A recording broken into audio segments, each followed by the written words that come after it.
songs that I'm not even listening to.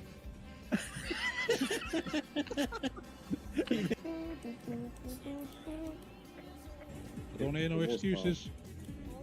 It was fast, now optimum. I've not raced for fucking 3 weeks. Where have you been? I don't want any excuses. There's an excuse. No, because you can mute kids. You can't mute your phone. I want one of Hang on. notes. Is it the other way around? Steven just shuts the door. Get out of my cupboard. His favourite game is hide and seek. The kids are looking for him for hours. He's just under the stairs on his computer. Me? Yeah. Why did it? You didn't If call it him a wasn't fucking me, idiot I though when you did it, so you're doing it Stupid. wrong. Fucking stupid. I don't think I killed anybody. Did I? No. It's totally possible. I can't remember the start already. I can't race, I'm laughing too much.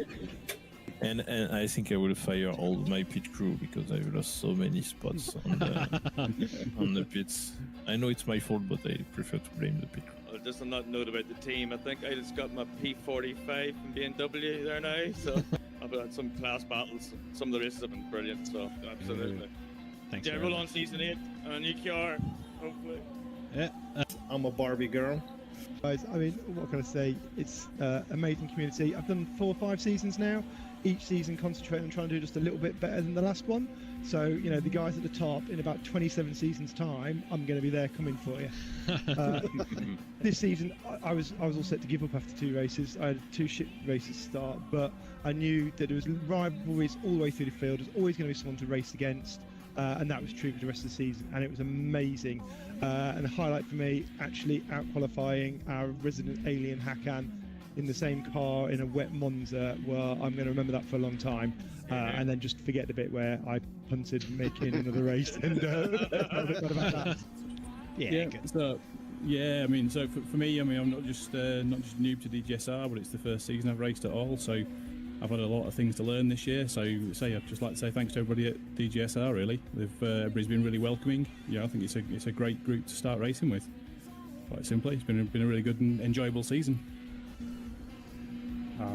Having been here basically since day one and knowing some of the guys in charge, I'm just surprised that people keep coming back. Hi, yeah. Much like Andy Bentley, really. I've my first season here. It's my first season ever on ACC.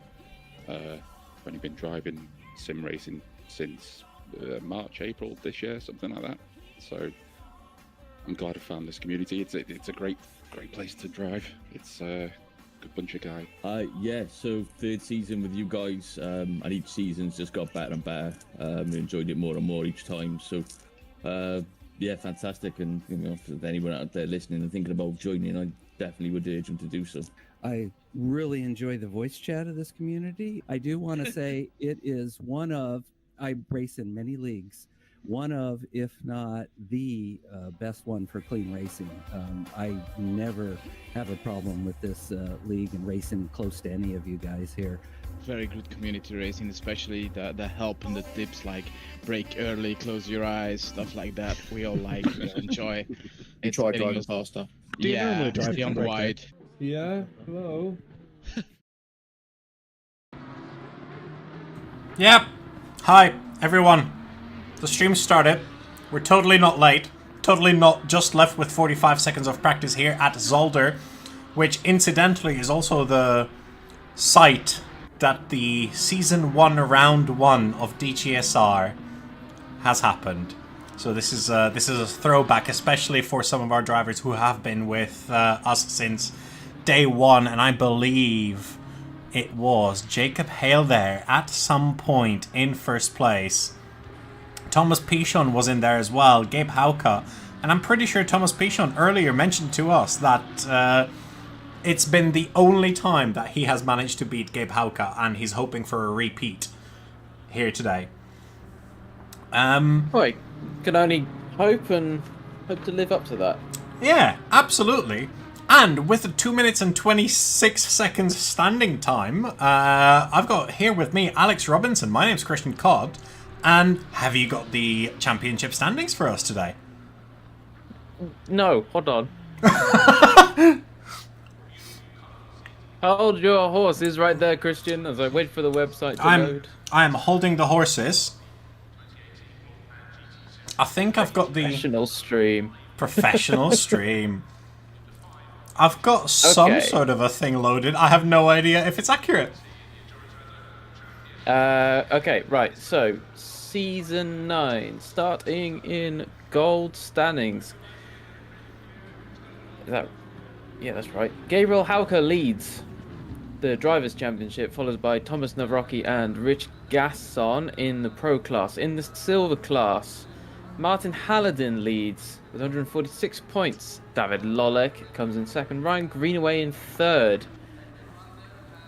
And finally, in the Bronze class, when it loads on my screen, Edward Wilkins leads with 149 points. David White follows with 146, and Andy Bentley comes in third in the Ferrari. In the team standings,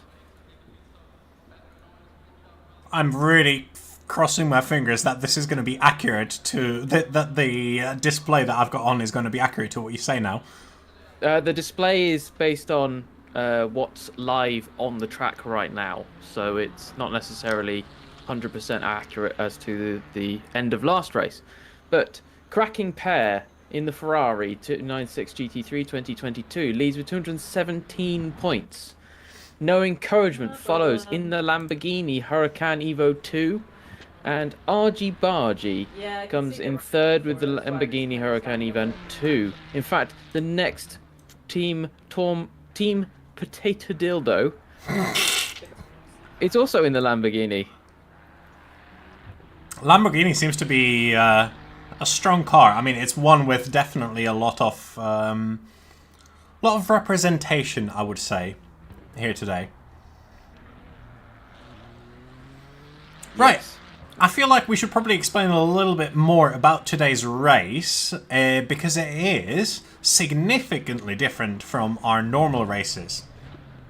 It's going to be, let's start off with the qualifying because that's what we're doing. It's going to be the AM drivers first for 12 minutes, followed by the silver drivers and then the pro drivers.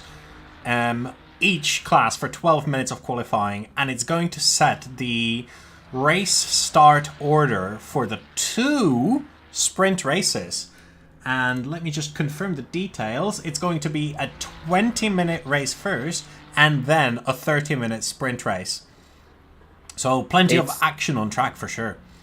Oh yeah, for sure. And do we know if they're going to be pitting in these races or not? I suspect not. I suspect not. I suspect it's going to be absolutely free whether it comes to pit stops or no pit stops. So, yeah, a complete free-for-all here at Zolder today. It should be cracking. It's nice to mix up the formula after a couple of seasons of straight 55-minute races. It's good to see we're adding in a bit of variety. Yeah, it's gonna be really nice. Season 9 seems to be the season of innovation here. Yeah, and as we're currently watching Andy Bentley work his way around the track, we've changed up qualifying as well. The bronze, silver, and pro are all going to go out on the track separate to each other. Yeah, in those 12 minutes intervals, and of course last week that was slightly different, so somewhat of an update. And our first driver across the line, Andy Bentley, in not the Bentley, with a 1 minute 30.050.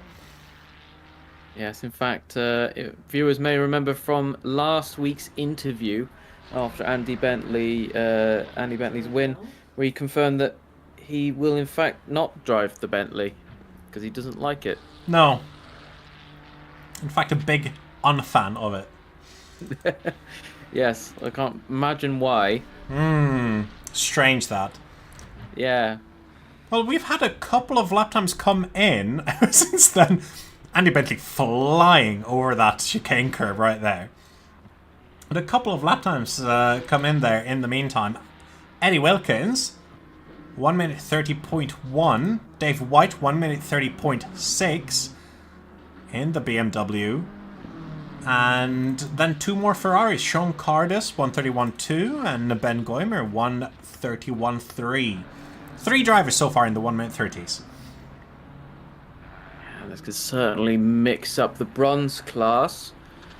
I can't explain why, but it will, I promise. Yeah, it will. Yeah. Yeah. Now, our only driver... Need to think before opening mouth and saying faces.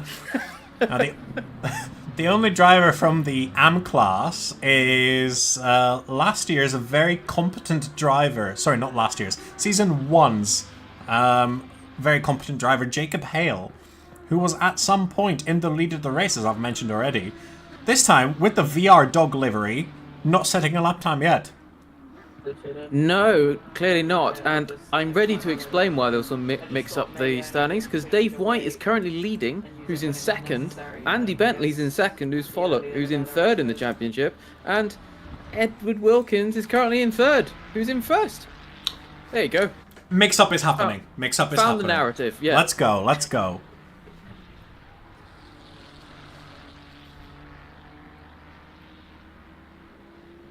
I'm looking forward to this. Yeah, so am I. And as you can perhaps tell, the race team standings underneath the track map today will reflect the standings during the race. So all the cars that you can see, well, all the positions that you can see will be reflected by, will be reflecting today's race only.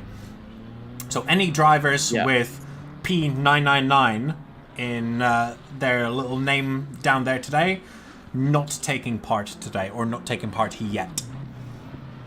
Yes, exactly. So I do believe if they've got 999, it means they're not on the server. Yes. And if they've got a position, at least for the moment, it just reflects their current qualifying time. Once we get into the race, it will reflect their actual position. Yeah, for now it's just the qualifying times, and later on we'll see how it all works out properly.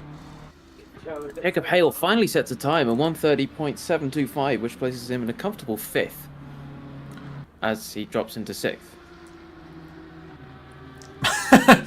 Perfect timing there, as always.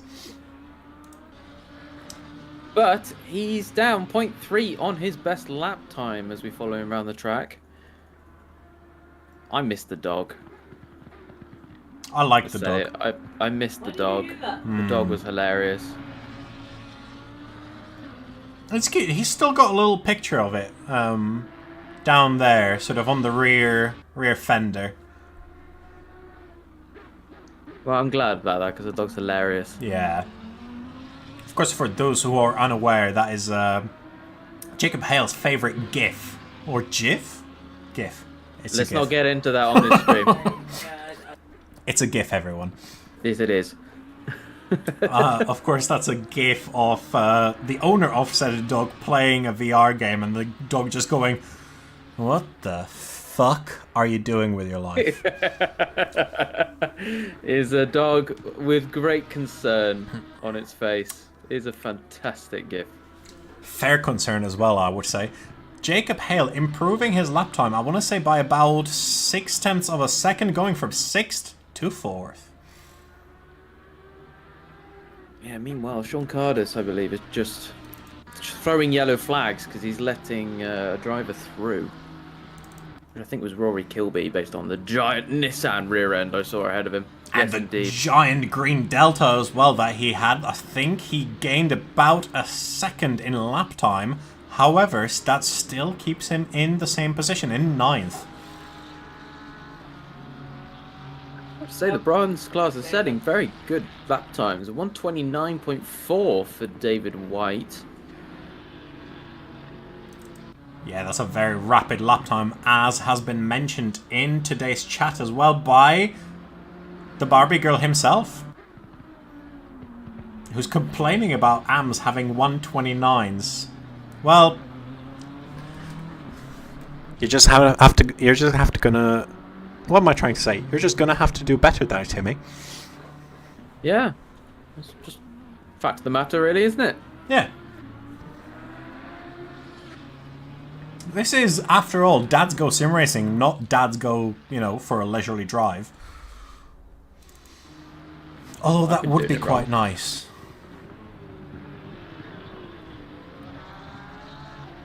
Right, if my numbers don't fail me, that's about 2.5 minutes of qualifying left for the AMs.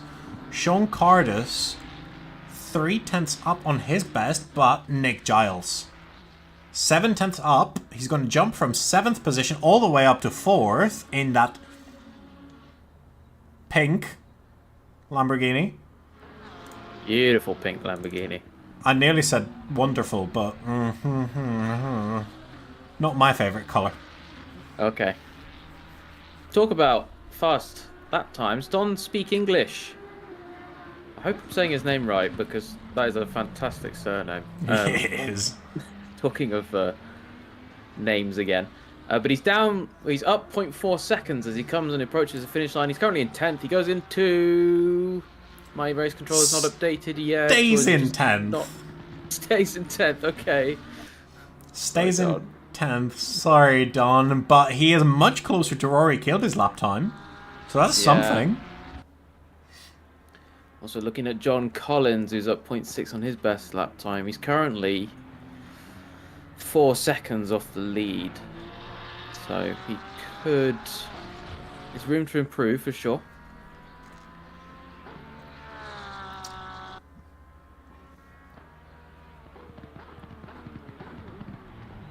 I struggle to come up with anything. I mean, he is improving, which is a good part.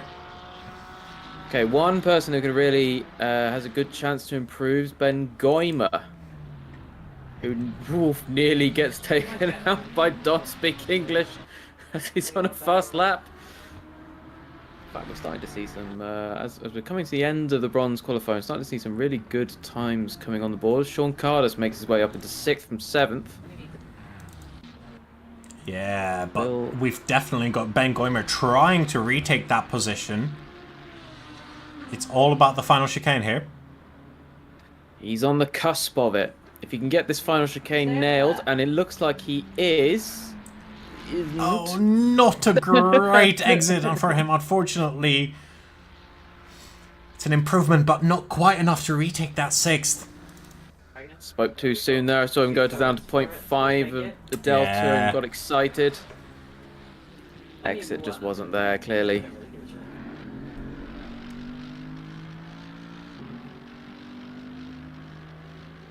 We should see the Silvers on their way out soon. In fact, we're seeing Tom. They're exiting the pit now. They are indeed. Martin Halladin's going to be the man leading the pack out for qualifying. No pressure, Martin. Yeah, no pressure at all, mate. Matt Gale, in the meantime, being cursed by the commentators. Let's see if we can curse Eddie Wilkins as well.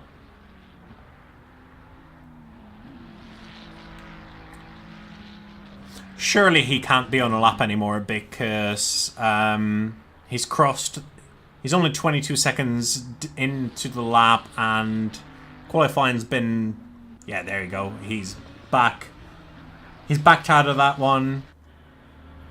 And now it's all about the Silvers. I have to say, this is quite nice. I quite like seeing just all the classes going out as one, having free use of the track. I appreciate it's partly because Zolder's tiny. Yes. But I'm quite enjoying this setup so far. Yeah, I quite like this as well, I have to say. It takes a, what, 6 minutes longer than usual, but, you know... It's nice to have the standings finished after the... after the class finishes, and not have to wait that 15 minutes to get the other half of the The Get silvers, the yeah. silvers.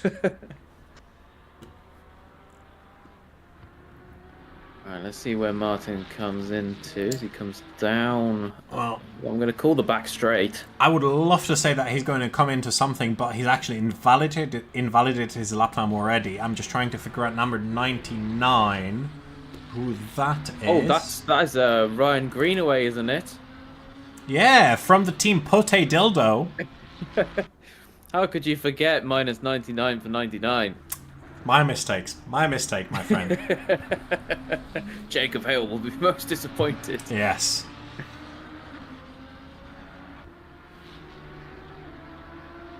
As he follows around. For some reason, he's got a red delta already. Not sure how that's happened. Yeah. Not even having set a lap time, red delta already. Huh? Yeah, huh? How could you possibly be slower?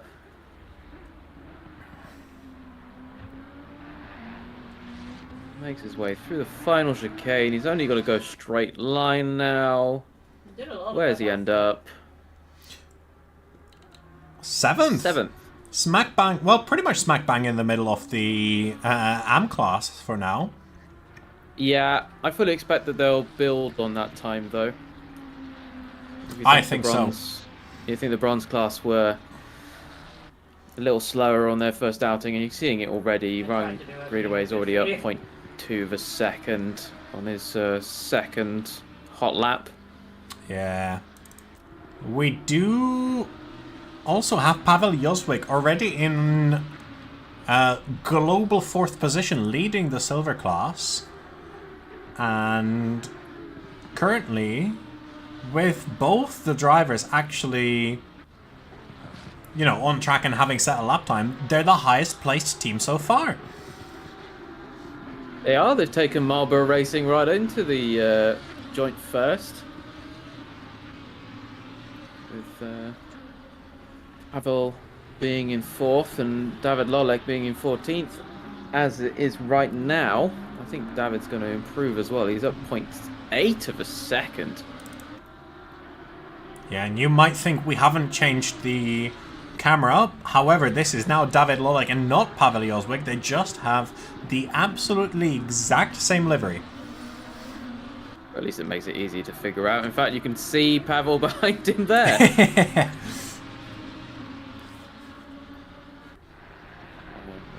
See what happens with Pavel as he comes around, because I think he's equally gaining time. It's going to be a big improvement. David into 4th and Pavel into provisional 1st. Yeah, that's an improvement for sure. Yep, definitely is. And Thomas Pichon has also, in the meantime, jumped into 2nd. You know, that 7-Up soft drink liveried Ferrari. Of course, we do have the battle of the soft drinks on the track, as usual. I'm starting to see them come out now. Of course, we have got one cigarette company that seem to have not got the memo about ban on advertising tobacco. No. You know what? I've heard somewhere that the reason that the curbs around most tracks are white and red, as you can see there in that picture, is because of the Marlboro advertising.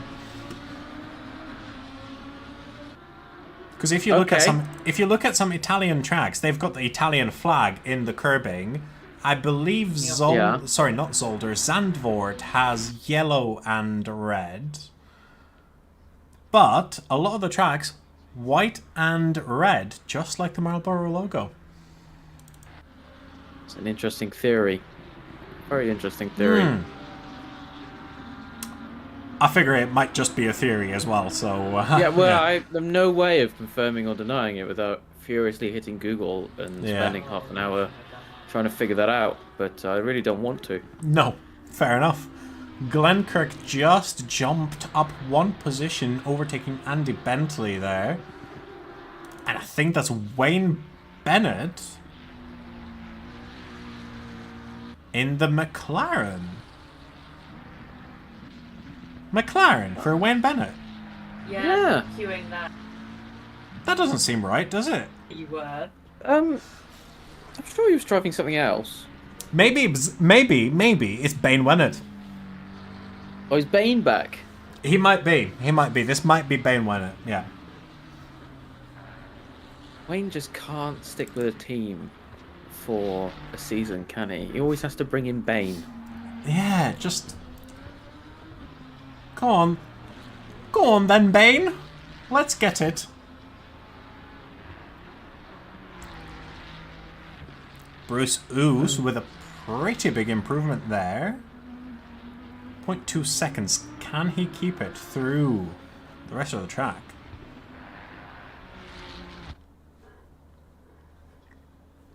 Can he?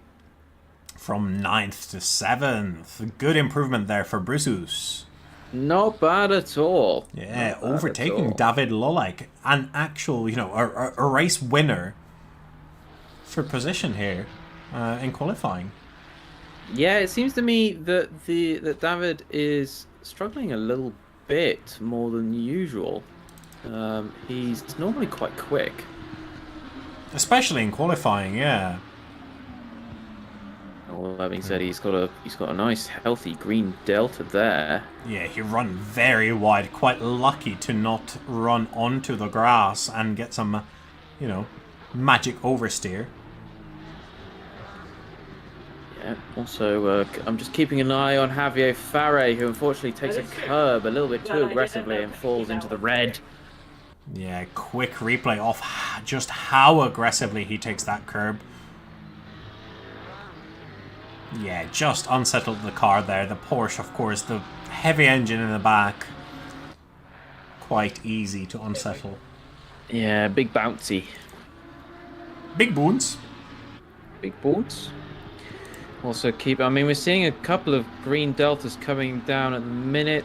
David Lolek is just on the cusp of matching his previous lap time, really. I've got a feeling we've got another case of a broken delta here, because that .000 has been there for a long time. Or he's just been absolutely fucking nailing his lap. He might well have done. Yeah, I can't see any change. Nope. He's just that precise. Cool. Yeah. We'll roll with that. Fair play. Well done, David. Consistency is one of the key parts of driving, so... It is indeed, yeah. And I'm just... Ooh. Hello. Alexander Goncalves just sets a better lap time. Yeah, as does Martin Halladin, who's jumped up all the way to 3rd position. Be interesting to see how that affects the provisional standings as it is now, because the Spinners, of which Martin Halladin is a part, is currently in 2nd behind Marlboro Racing in the team's order. We're just got to give it a bit of time to catch up to the server. Yeah, of course, probably worthwhile to remind everybody that the race team standings has a 30-second delay minimum to the server itself, so... While the data is lovely, you know, give it time. Give it time. Yeah, worst time for it to catch is really just as a, you know, if it just refreshes just before an overtake happens or a new time set, then it's going to take a little bit to catch up.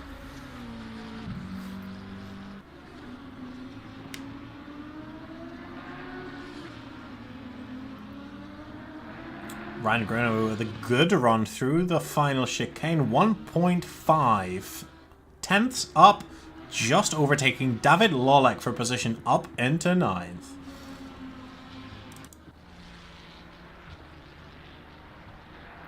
I've got one driver in the 28s, Glenn Kirk, 128.8.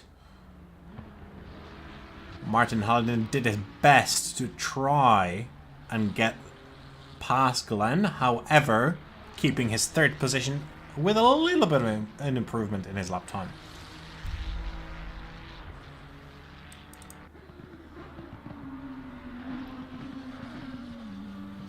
"15 seconds left for any drivers to start the lap. I don't think anybody is anywhere close to the start-finish line, so whatever happens on this lap is what's going to be the end. Yeah. There's still a couple of drivers that perhaps might improve. David Lollick might be one of them, but he's losing a bit of time. Yeah, Bane Wennett was 5 tenths up, now 3 tenths down. And Brian Greenaway, he's up 0.3 of a second. He's got the last chicane to do. But I unfortunately think that he has had a lap time invalidation, and not only that, he also smashes his car into the fucking barriers. I'm sure his pit crew are most pleased with that. Hmm. But we've got the pros coming out onto the track now. Gabriel Hauker in the lead. Look at him go. That's one beautiful tartan liveried Lamborghini. Oh, yes. Is indeed. I'm full expecting Gabe to aggressively defend his position in the championship at current time. Absolutely. Is that a Christmas theme with a Scottish sort of hint at the front of the car on an Italian car for a man from... This shows my... yeah, from places. Yeah, he lives in Scotland. That's good enough, surely. That'll do for the tartan. Yeah.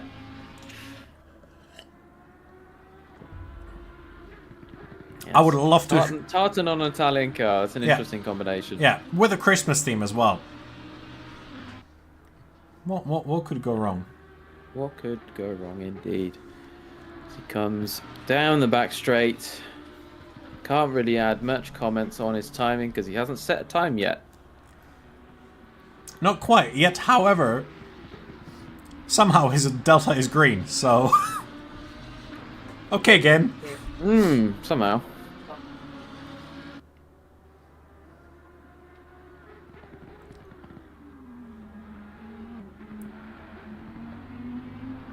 And judging by the precision of his driving, this is probably going to be a pretty blistering lap time. But we're going to have to wait and see.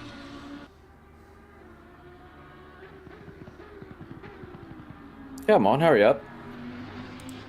Yeah, get on with it, Dave. Ride faster. Gabe.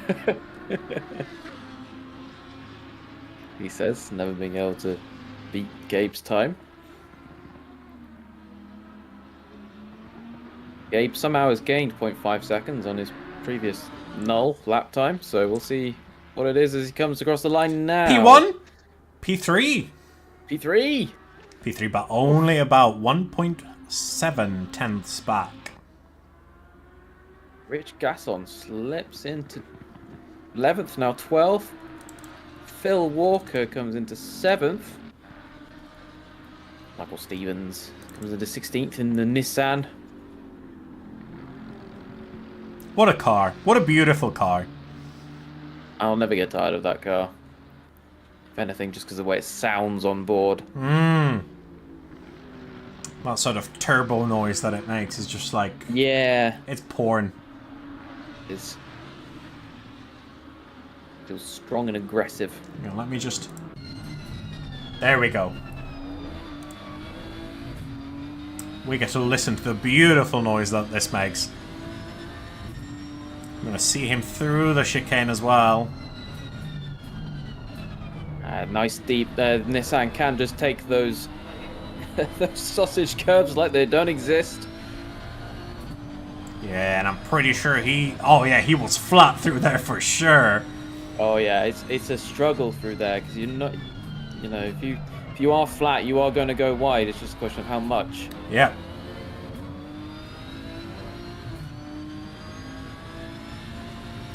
He's improving by just about a tenth. What can he do in the final chicane? Very cautious through there and full out on the power as he comes up to the finish line. Stays in 18th, I believe.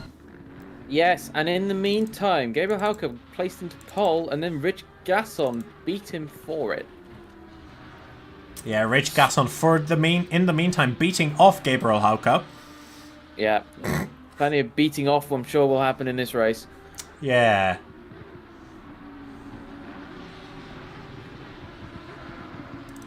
Darren Gabe Menzies is up 0.3 of a second on his current lap. So if he keeps this up, he will beat off Rich into first.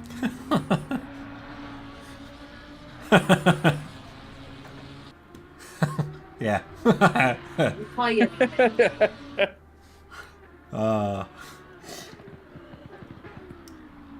Well, he's still got ways to go, but also that all that ways is, you know, place to improve. So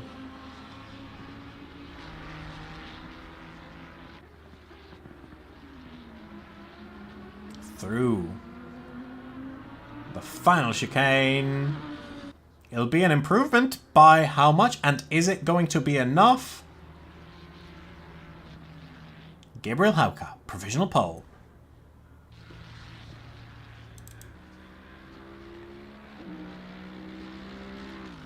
Phil Walker, a big jump in position there from 11th to 6th, overtaking 2 pro drivers in the process.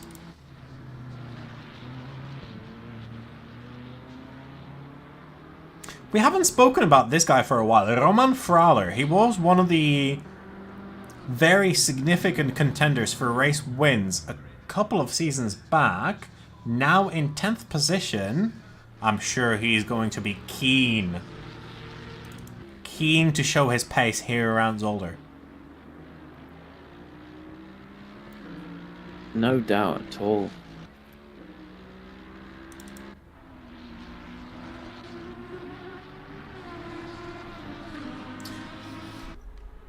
Now, I've got an explanation here for this white V12 Aston Martin here, and it's the V12 Aston Martin of Tomasz Lovretz, and I know he's not listening to us right now because he's driving. This guy changed his livery mid last week and thought, oh yeah, they'll take care of it. No, we fucking didn't. You have to tell us. You have to tell us, you can't just change it. Yeah, you can't just change it and go like, oh yeah, they'll be fine. Ryan Harper, this is one of the other cars from that soft drinks fight. Fanta. Fantastic. I'm pretty sure they're called the Fantastic Racing. Yeah, I'm surprised. It's gonna come up somewhere in there in that race team standings for sure. Yes, I've noticed a slight issue with race team standings because at the moment I'm seeing drivers that have definitely set a time saying they haven't set a time yet, so I'm not sure what's going on there. I'm gonna give it a quick refresh, and that may have just fixed it. It might have also... No, Gabe Hauke still hasn't set a time on the standings. Ladies and gents, we got him. It's gonna figure itself out. Don't worry about it. Right, there we go. Right, cool. The message I must have sent to our glorious server admin has probably helped with that.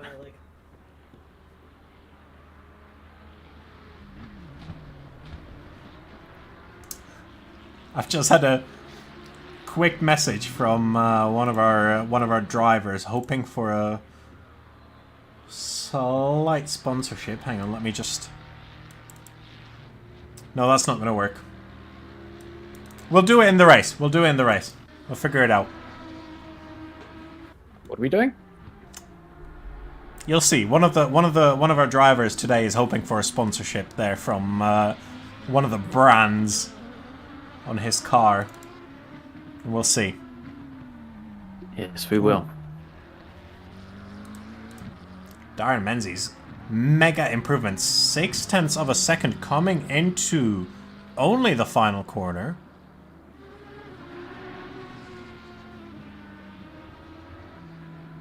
Just trying to figure out. I think Darren Menzies is teamed up with Wayne Bennett.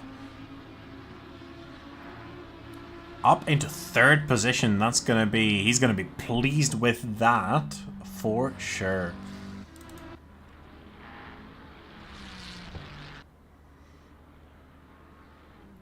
Two minutes left off qualifying here in this session. Ryan Harper with a big improvement coming through the penultimate corner and now into the final chicane. This could be quite a few spots picked up if he keeps this up. And he does get a good exit. So from 12th, 5th. Very nice. Very, very nice. That's a great result. Temporarily, he's still got, 1 lap to go, basically. You could always improve. Do more. Yeah, go fast. You gotta go fast, gotta go fast.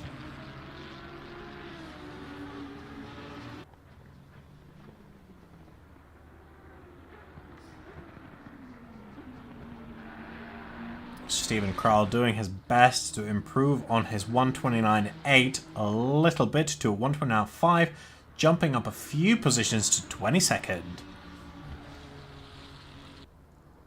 That certainly won't hurt.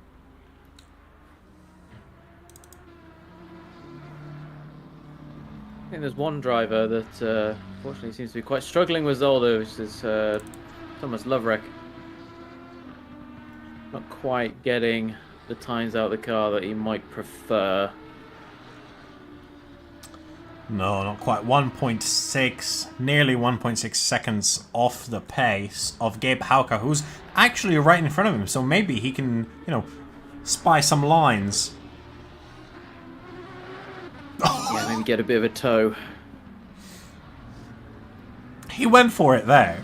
He really went for it and just went, oh yeah, I'm just gonna fucking straight line the chicane and it'll be fine. And then he invalidates it. Oh dear. Oh, Timmy. Nick Golding, big improvement there. I think that was from 20th or 21st up to 12th. Couple of tenths. It just goes to show that, a few tenths of a second can improve you by 10 positions here. It is really tight in the midfield today. And at the top as well. Just throughout the field, it's just tight. We like it tight. We like it tight, and we like to see drivers beating off other drivers. That's our favourite. Tight drivers beating off each other. Yes. Roman Frawler, the only man who's improving, just taking that position from Cormac Quinn. 1 minute 30 until the race starts. So now's the time to get your drinks, get your wheeze in, and, I'll tell you something, I'll go and get both of those done. See you in a minute and a half. See you soon.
Here we come into our first race, our 20-minute race. 30 seconds or so to go. Yeah, and it's going to be a good, quick 20-minute sprint. Really excited to see what our drivers can bring to the table when a whole 55-minute race and a pit stop aren't involved. Yeah, I bet there's some drivers who we've seen mess up a pit stop in the past who are quite relieved of not having to do this today. Yeah, and we've got a message from the driver who I mentioned earlier, and it is Andy Hillier here, hoping for a sponsorship, and he just says, "Warm one tonight. Nothing he likes more in this sort of weather than a nice cooling glass of lemon Fanta. So refreshing." I wonder how is it Team 7-Up or Team Sprite will respond to that. I'm sure there's going to be a response at some point. Yeah. It's Gabe Hauke warming his tires, but leading the field down to the start for the 20-minute sprint. And it's green light and away we go, and it's something is broken. Oh no!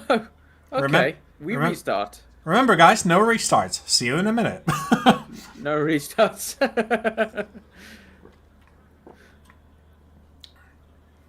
Not quite sure what happened there, but yeah. Oh, we'll try again. We can have a quick run through. Forced Friends, Apex Missing Professionals, and No Encouragement. Those are the three teams at the top of the standings as it stands right now. 20 seconds. Yeah, and I can tell you that if nothing changes in the race and they keep the same positions, it will be Team No Encouragement that comes out on top in the team championship. Well, I'm sure they're going to need No Encouragement to be happy about that. No doubt at all. That was terrible. I'm sorry. It's like, it was open goal. If you hadn't taken it, I mean, what was there to say? Right, yeah, we're on the move got again. a good point.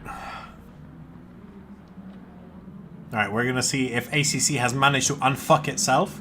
It is only the final chicane here. Left to go. Gabe Hauke leading the field down to the start-finish straight. Not warming his tires this time. Maybe that's what fucked it up last time. Very possibly. Green light and away we go. Gabriel Hauke leading the field. They're being followed by Rich Gasson, and Phil Walker now has made his... No, he hasn't.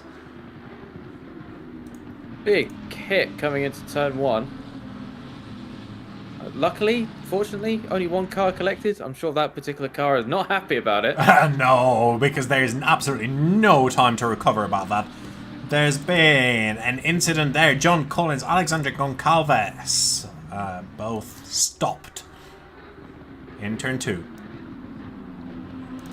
Here comes the deadly chicane. Seen many an accident here. Yeah, especially on the first lap. That is a tricky place to do anything. Relatively clean, fortunately, this time. Yeah, it's not looking too bad.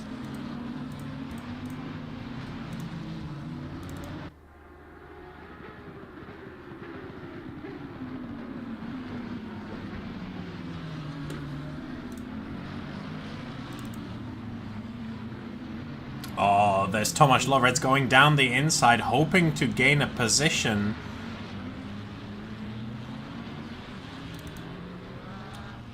I think that A did manage to get past... No, not quite past David Lolek.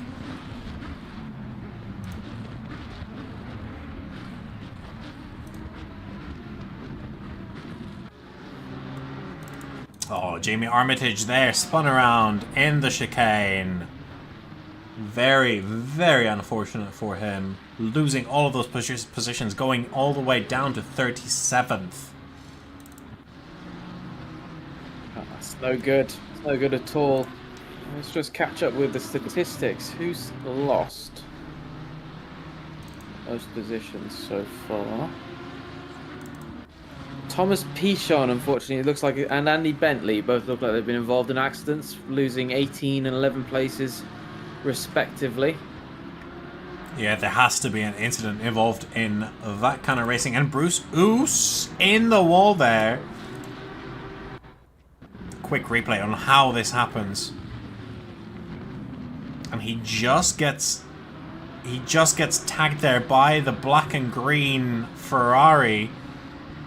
Not sure if that is Stephen Kral, maybe. I have no idea who that was. Sorry. Oh, what the hell was going on there? This is true sprint race stuff, because there's a lot of incidents. It doesn't matter, I haven't got time, I need to get past you, get out the way. Yep.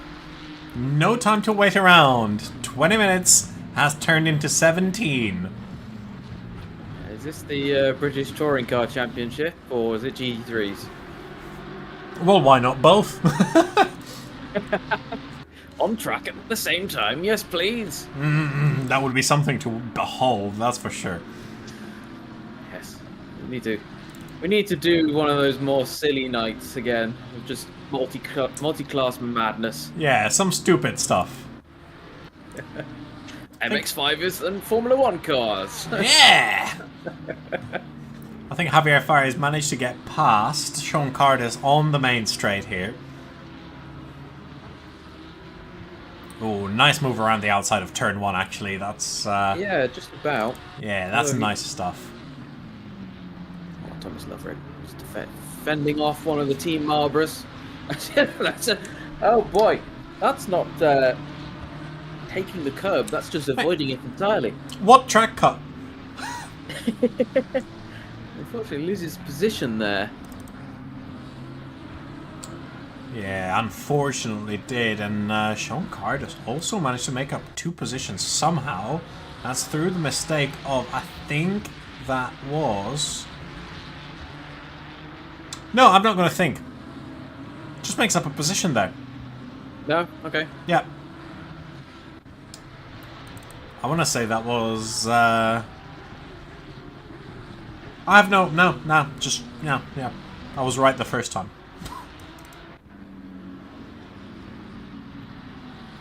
Ooh, around the outside goes Rob Larby on Glenn Kirk, making up that position. Glenn now under attack by Martin Hallen, and Martin just gets past.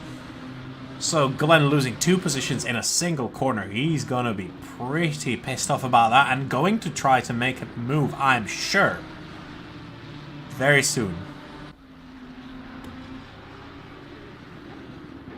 Back soon.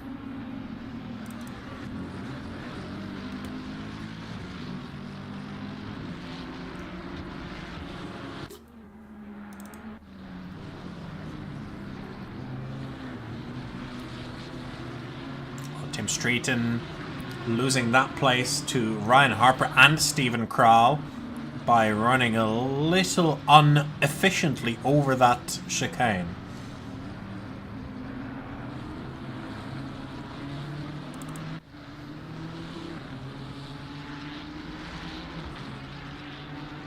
Beautiful Nissan of Rory Kilby there.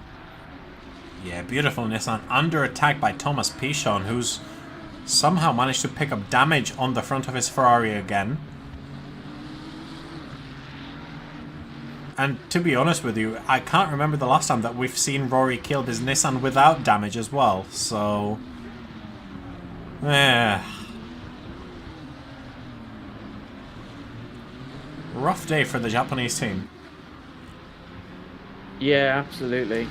Not great at all. That said, Michael Stevens all the way up in 13th position, hoisting that Nissan up into what is actually a good, very, very good position.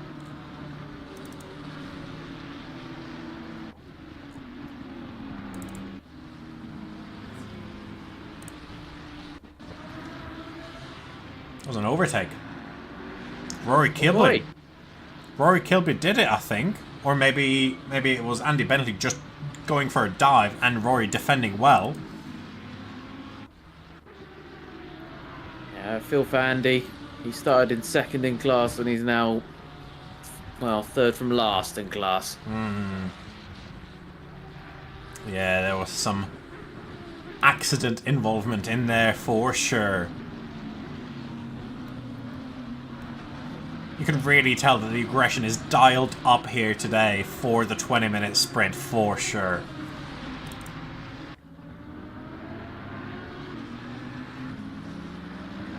Expect nothing less from these drivers. No, beating each other off violently. Yeah. Well, when you've got really compressed time, you've got to do it much quicker, haven't you? That's true. Yeah. Well, quick check-in with Gabe Hauke at the lead of the race, leading by 5 seconds that he's managed to build up over the last 8 minutes. Fantastic work from him. Well, Oh! I mean, it looks like he's. Oh! That's very sideways. Oh dear. Oh, and he's back to normal. Well, Somehow recovered. managed to keep it. Yeah. That looked like it was going to end a lot worse Just trying to there. fit- And That was Cormac Quinn just having a little bit of a tap. And he's the one who actually loses out from that losing 1, 2, 3 positions there. oh, Martin Hallidan's had a big crash.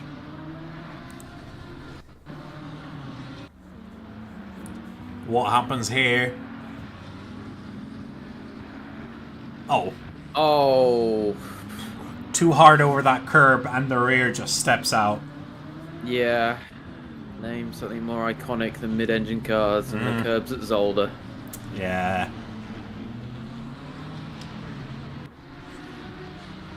Well defended there from Stephen Krall, though, who is now under attack by Tim Streeton, who just gets past a little bit of a touch. And Tim Streeton. Barros and Michael Stevens are having. Oh! Never mind. We're going to go for a quick replay. We all saw that one. Carlos Barros and Michael Stevens. Yeah, so it was a bit of argy-bargy before that as well. It's, rubbing his racing seems to be the mantra of this 20-minute sprint. It really does, because there's been another change of position. Wayne Bennett now under attack by Cormac Quinn. Cormac coming out on top of that fight, now up into 13th. And as we hit the 10-minute mark of this race, Forced Friends, which is Darren Menzies and Wayne Bennett, are leading in the teams. Marlboro Racing is following, and then the Ferrari strategists are in third once again. Looks like team... I don't know how this happened, but team No Encouragement seems to have dropped down. It might be just on the basis of other drivers climbing up. Perhaps I really wish I could tell you much about this thing. Oh! It's a Ferrari sandwich. That was a rather strange happening there, because I see what happened there. Mid-engine car and curbs at Zolder. Yeah. There's a bit of a switchback, and neither driver seems to know what's going on there. Yeah. It's just Well, like, he was on my left a second ago. Where's he come from? Roman Frawler and Pavel Jozwiak jostling for position. Pavel just running a little too wide to keep close to Roman. And Roman lifts to fight another day.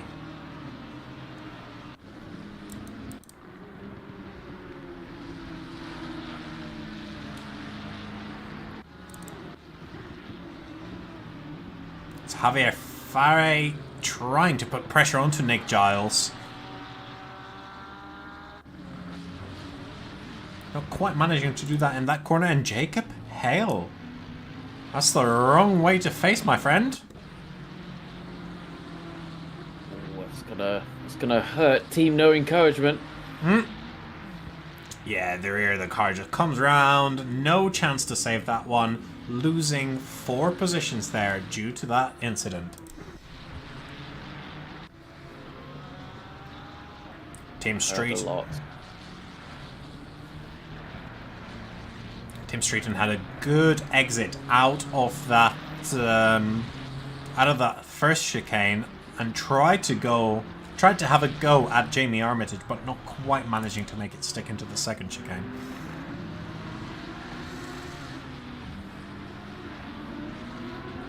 Oh, been no deckers.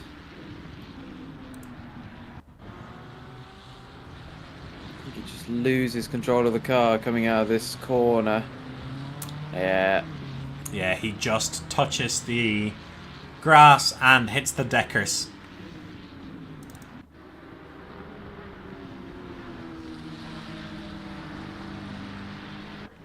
Oof. I think we've got a new conductor here, my friend. Michael Stevens. That's a nice train of 5 cars behind him. Alright, well, this was my experience whenever I raced the Nissan, is it on these kind of narrow tracks, there's not enough room to get around that big fat rear end. So look at all these Ferraris stuck behind it. They just can't get past. And Stevens is not letting them. Yeah. And they're all there just like, hey, let me through, let me through, let me through. Oh no, Javier Farre and... Oh, that's a big impact there from the first chicane. And don't speak English. Also with a yellow flag. Yeah, he's in the wall, but why is he in the wall? Oh, no, you got to turn right there, friend. I think that was a case of mid-engine car at Zolder. Yes. I think what happened to Javier is he heard us talking about. That's a big incident there as 2 cars get spun out. That's deadness. Woo. Oh, I thought he was going to go forward there for a second, and I just about shat my pants. But Carlos Barros and Ryan Harper have managed to make their way past Michael Stevens' Nissan, who had a little bit of a wiggle there out of the first corner, which then sort of had a knock-on harmonica effect down the field. What the hell is going on down here?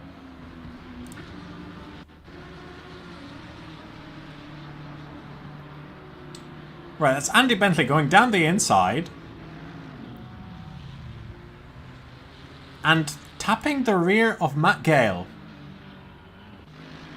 A nice pirouetting action there. Yeah.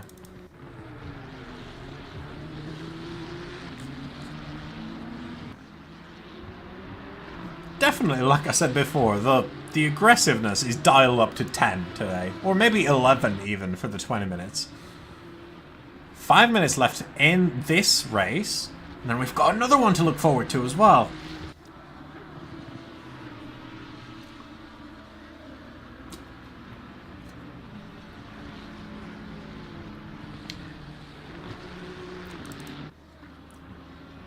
Oh, Martin Holland is side by side with Michael Stevens. Martin trying to take advantage of that superior aero performance of the Ferrari 296 GT3 on the inside of that corner. But Michael Stevens doing a great job holding it around the outside, and he's going to have the inside for the first of those chicane turns. Yeah, Michael Halliday, of course, looking to fight back, but being forced to the outside as he comes into that chicane. No luck for him, though. No luck for him. No luck for him. The other parts of the track we might be seeing action is Darren Menzies is chasing down Rich Gasson for 2nd place, as he has been doing for most of the race, but looks like he's closing that gap. Well, they have been near each other for the last couple of minutes. It's definitely the closest they have been to each other, though. 0.1 seconds between those 2 cars. Michael Stevens, in the meantime, a yellow flag there for some sort of a reason. We're about to see a famous Stevens slide. Yep. Yes. That allows Martin Holden through, and Sean Curtis has just gotten past Stephen Krall as well. Quick replay since everything is happening at the same time, because... Yeah, just a nice, pretty simple overtake there for Sean Curtis. And Darren Menzies tried to go side by side, and he was side by side going into the chicane. Yeah, he was forced to bail out of that, I think. And then absolutely fucking sent it over the second curb. Yeah, sod it, I'm out. Well, Rich was quite pleased to see that behind him, of course. That gives him a little bit of breathing room for the last 2 laps of the race. Zoom it 2 laps, it might be 3. Just. Might be. Sean Carter's collecting memorabilia from the prime Belgian racetrack, of course. Yes, the best Belgian racetrack. See Darren really piling on the pressure again. He wants that second place. Yeah, and that fighting is... Oh, that was very wide there, out of turn 1. It was so wide he collected some grass. I think that's done him in, unless he's got a second over Rich in the next lap and the ability to overtake him. I think that's third for him. Yeah, it probably will be. Sean Carter's losing 3 positions there. Probably due to all of that damage that he's picked up. Yeah, he's really showing off the ability of his car to crash. Yeah. I think he's taking it a bit literally. Yeah, showing off that ACC damage model. Yes.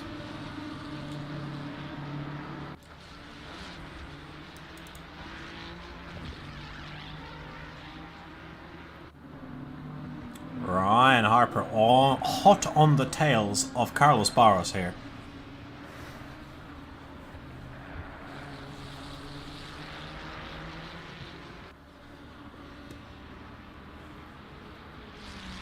I'm gonna move. Okay, the leader is on the final lap now. Give it all you can.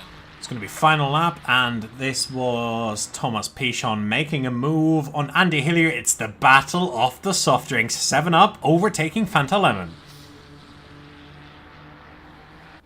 Team Fanta in shambles. Literally. Oh no. Oh. Now Darren... That wasn't meant to happen.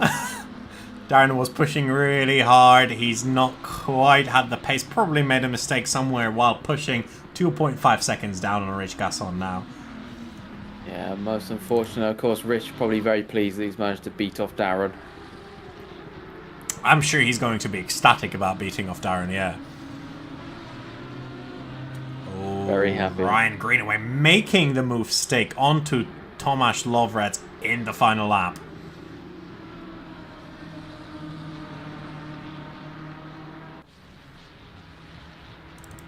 Oh!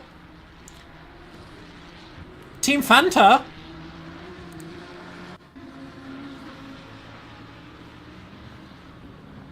Is this going to be a typical... Oh, that's Big Dead. That's Big Dead. Big Dead. That is Big Dead. I imagine he's breathing a sigh of relief for the fact that he's going to stop and then do another 30-minute race very shortly. Yeah, after that incident for sure. And Gabe Hauka has taken the win for this race. Glenn Kirk, our silver class winner for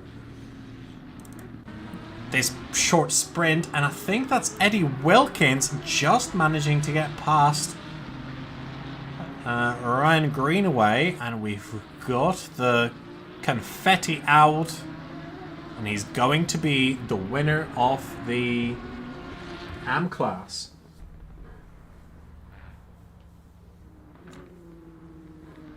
Are we going to abduct them for really quick interviews now, or are we just going to let them be?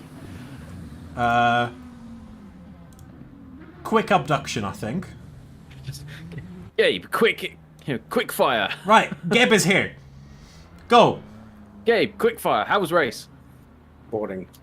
Okay, thank you, Gabe. Thanks. I'm looking for Glenn Kirk. Quick fire. Glenn's here. Glenn, congratulations. Quick fire. How was race? Not here. Back into Not here. the chat he goes. Eddie Wilkins. In here he goes.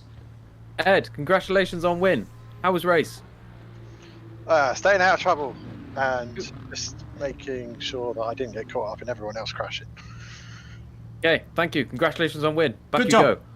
Good job. Best interview. I particularly enjoyed the fact that Glenn wasn't at his. It wasn't at his PC. I think we've got a few seconds. Maybe he was he was away. I'm gonna try him again. Glenn is in. Glenn?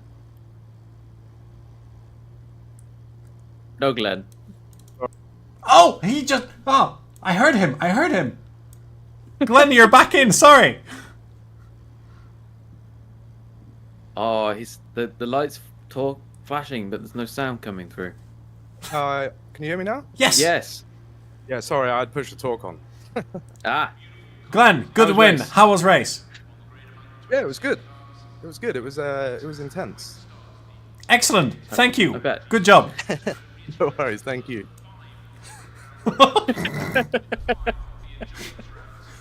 Well, that was a rapid fire interview, and now we'll go into race 2. Yeah, I've no idea how they're going to run it, so this is going to be interesting potentially. Yes. Lovely. I'm back in a second.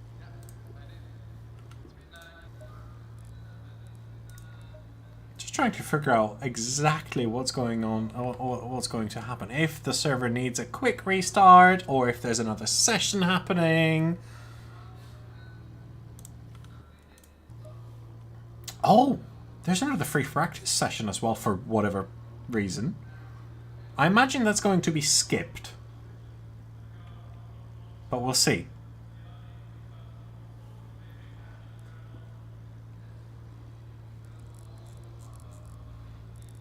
I think Cormac Quinn and Wayne Bennett, the two drivers who have gone back into the pits, are the culprits of our slight delay here. Because the game's like, no, they're still racing, dudes. No, they're not. They're not.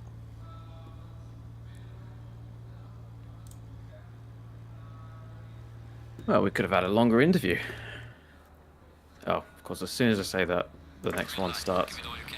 Well, you say that, but this has just jumped into a free practice session, and I imagine this is going to be fast-forwarded to the next race shortly. And I'm just trying to figure out how the qualifying is going to play out, just because it should be the same order as it was in the first race. That's what we were told, and that's what we were expecting. Yes. Do you think they've mucked it up a bit? Oh, undoubtedly they've mucked it up. Hang on, somebody's doing something. I can hear engine noise. Is this... Oh. Yeah, somebody was doing some stuff. Somebody's driving out as well. Oh, hello. For cheeky practice. Just had 20 minutes of practice. What do you need? Oh, that's some nice S-turns there from Rob Larby. That's a pretty sick livery. That is. It's a really nice sort of Ferrari scarlet red as well, isn't it? Yeah, it is. As they exit the abnormally long pit lane. Still sitting on the pit limiter. With absolutely nobody behind him. Rob, you don't need a parade lap. It's okay, you can turn the pit limiter off. He's doing one anyways. Yeah, I mean, this is great. It's great content. Uh-oh. Uh-oh. Uh-oh. Oh, Thomas Lover has come to join the parade lap. Oh, so does Ryan Harper there. No, he doesn't. Ryan Harper fucks off into the distance. And so does Thomas Lover. Oh, and they're off. They're off. See, what they haven't told them just yet is that this is the actual race. It's just the standings after the free practice sessions that count. Oh God, can you imagine?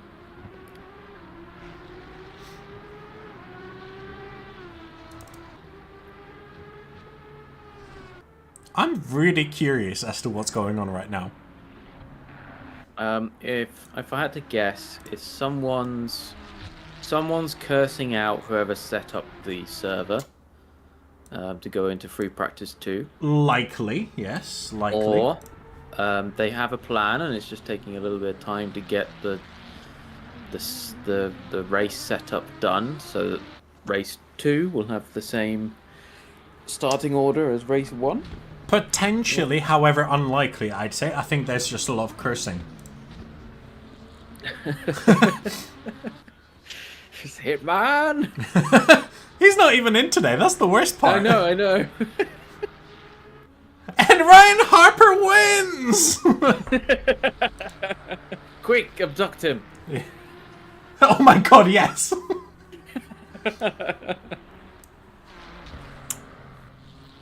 Hello, Ryan. How's your lap going? Congrats on your free practice win. Cheers, Bob. How's the lap? How's the car feeling? Shocking. Oh, excellent. I'm struggling. I've not done much practice at 1.9. I've been playing ACC. New car. Oh. Well. Yeah. Enjoy the suffering for the next 30 minutes in that case, and we'll see you soon.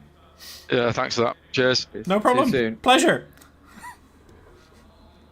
Should we just randomly abduct people from the server who are driving in the middle of their laps?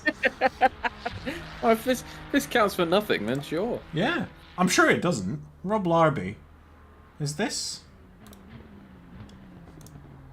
I'm sure this is going to be... I'm sure this is going to be Rob Larby. Hi, Rob. Hopefully. This is just... I've just got a name called R. How's your lap going, huh? Really good. I'm on a cooldown. Literally, right. yeah. Straight through the sand, you know, going and chilling on the beach. Nice. No rules. It's free practice. Free to do what you want. Yeah. Getting the sandbags ready.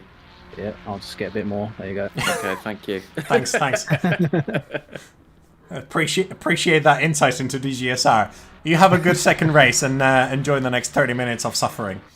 Oh, thanks. You're welcome. Oh, there he goes, collecting even more sand and grass and rubber and potentially sand. firewall and more sand.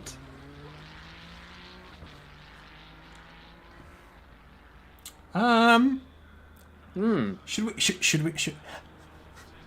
I'll bring in Michael Stevens. Okay.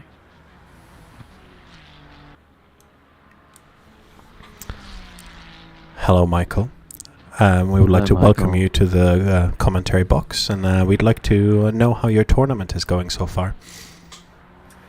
I didn't crash, so I'm taking that as a win. Those golf carts are quite difficult to crash, aren't they? Yeah, but I always find a way. Did as they say, a little bit of bunker, a little bit side spin into a bunker. We saw.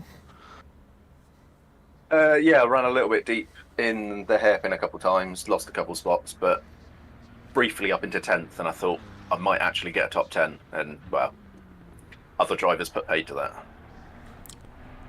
Dearly, I Michael. saw you beating off a load of Ferraris. Oh, another session starting. You might want to go back. See ya. Good luck. See you later. Yeah. Thank you. I did not expect that. No, I think we're going to have a race. I'm sure we're going to have a race, and I'm pretty sure the standings somehow are actually correct. Look correct. Christian? Yes? Christian? We're going motor racing. We're going motor racing. Michael. That is so not fair. Yes, Toto? Toto, we went motor racing. Sorry, that was just cut it off. Yeah. Cut the feed. Cut the feed. Whose feet? Oh well, let's not go there.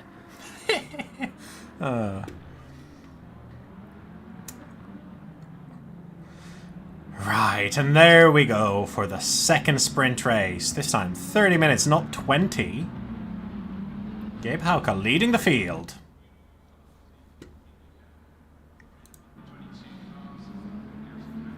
Let's see if there's any accidents coming into this turn one, as the best drivers in the DGSR world are go. Yeah, it's green light, and Gabe Hauka once again leading the field. Rage Gasson not quite having an answer to his start, and somehow nobody's dead yet. Huzzah! Huzzah! Andy Bentley is dead. No, not again. That's just, it's typical that it's the car that we were focused on as well, isn't it? When Bennett on the inside of Tim Streeton. It always has to be. Taking the position away from Tim. Game. Yeah, there's a nice 3 wide there. Tomasz Lovratz on the left side, somehow managing to avoid any of the contact there. Between Javier Farre and David Lolak, and that's dead. Oh, that's a big smash. In fact, other cars are now joining in on Big Smash. Team Pote Dildo is taking part in that as well.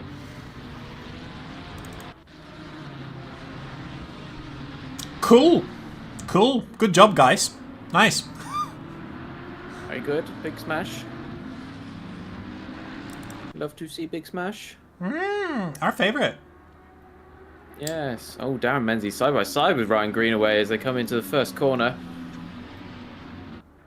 Yeah, on the entry, and then now on the exit, just getting... Can he get Around past? the outside! What a move! What a move from Darren Menzies there, taking second position from Rich Gasson. Yeah, he has to have known after the last race he's just got to get right past him. Yeah. He's just got to get past him early and quickly. Yeah, and I'm sure that he's very, very keen on opening up that gap right now. Darren. Darren, why? Oh, they've had contact. I'm going to have a quick look at the replay. Darren breaks into the chicane. Oh, he's taken that in a very aggressive line there. Oh, I think Rich just lost it of his own accord. Yep, I think they both did. I'm almost certain they both just fucking lost it on their own accord. So, that fight for second, bye. Yeah, you could almost say that they just both fucking sent it. And Rich Gasson has collected into the wall again. Oh, good God, there's something serious. Oh, he's upside down! On the track. What on earth has just happened there? And that's... There's 2 cars upside down. Oh my God. Ferrari engineers, take note of those floors, okay? That's really important stuff. Really important stuff there on display. I don't know what to say. I don't know either. Apart I'm sitting here from... wondering if I should have red flagged that, but I don't know at this point. Nah, fuck them. Start to the first lap, yeah, exactly. 4 minutes in, they deserve this. Yeah, exactly. They can't keep the car the right way up. I mean, what hope do we have? Yeah. Ooh, Dave White. Oh, smashing those curbs on the way past Bruce Oos. Well, this is turning into a very different race. After watching Darren Menzies and Rich Gasson both absolutely yeet it into the first chicane, and 2 cars being upside down. Yeah. I'll tell you one thing. For one driver, it's not turning into a different race, and that's Gabe Hauka. I'm sure he's going to have the exact same comment at the end of this race because he's currently 5 seconds in the lead after 4.5 minutes of the race. Bored. Boring. Yes, no doubts. Can someone please stop Gabe Hauker? No. Please. He's too clinical. He's too precise. I know he is, and he's of course one of the people who's getting a little bit tired of Assetto Corsa Competizione, and I could understand that if you are just hot lapping for 30 minutes at a time. Yeah. Although it's quite nice, you know, to get the pleasure of talking to the two of us after your race every time. So, Yeah, of course. Yeah. He perhaps needs to try the no TC challenge. Yeah, maybe he should take inspiration from Michael Stevens. Yeah, just make it harder on your own terms. Yeah. Matt Gale just managed to hold it around the outside of Ben Goimer into turn 2. Nice little overtake there. Mainly done in turn 1, of course.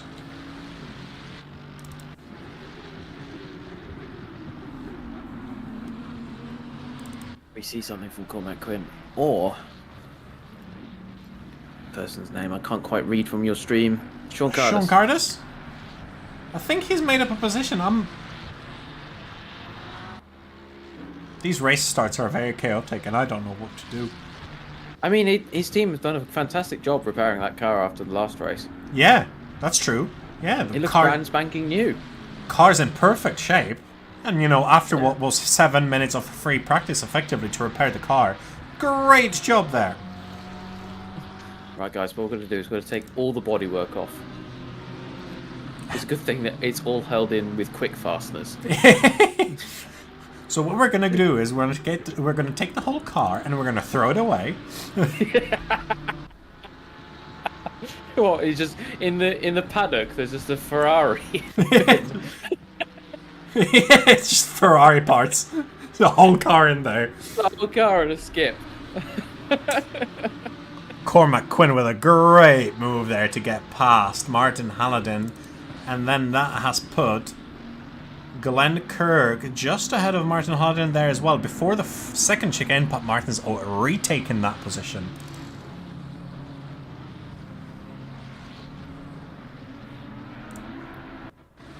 Oh, that explains why Thomas Pichon has lost 4 positions. Big smash. Big nearly spin. Oh boy. Well, quick update on the teams. In this race, the Ferrari strategists are leading. I'd never hear myself say that. Followed by no encouragements, no surprise. And in third, we've got the Apex Missing Professionals in the BMW M4 GT3, which is Roman Fraller and Dave White. They were both putting in a good performance.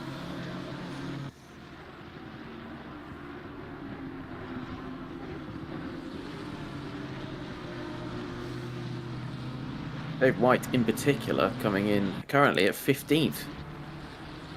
Yeah, leading the AM class. Great job from him so far.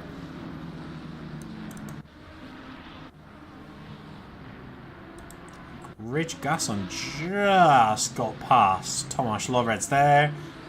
Down the inside of turn 2 he goes. Not convinced Thomas was really fighting him for that. They are in the same class, so maybe he should. Yeah. I think he just didn't really have an option there. Yes. Downforce lacking. Can I have the grip? No grip for you, sir. No. In the sort of...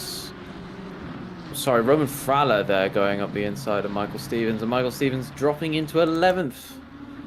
Yeah, not quite managing to defend that, and now under attack by Carlos Barros as well. We had this battle in the last race.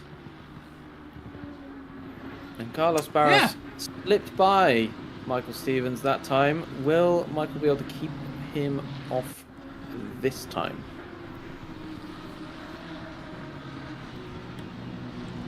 There's another 20 minutes to go in this race for him to, you know, make an effort. Carlos Barros is himself under attack now from Tim Streeton as he tries to come around the outside of turn 3. And he might have to go a little defensive there, but Tim Streeton neck and neck with Wayne Bennett, and... Oh, they've touched, and Tim Streeton's off. Tim Streeton's off, but Carlos Barros managing to absolutely cruise through that crash. Oh! Well, I have to... Oh no, that's disaster for... I believe that's Rich Gasson. Yep, that was Rich Gasson, yeah, from second to having crashed twice now. And for Tim Streeton as well, who's somehow been collected in that one again.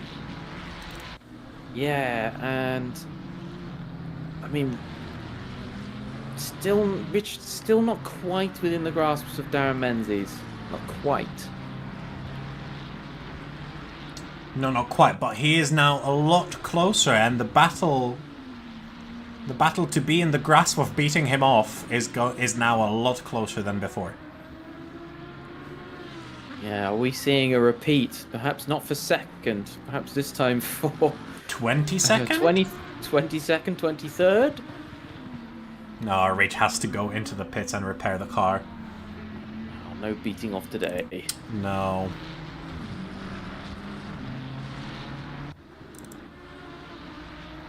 Ooh, Jacob Hale. Yeah, Jacob Hale going.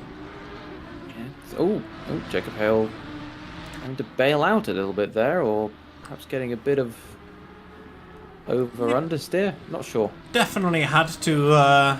Definitely couldn't make that move stick, and that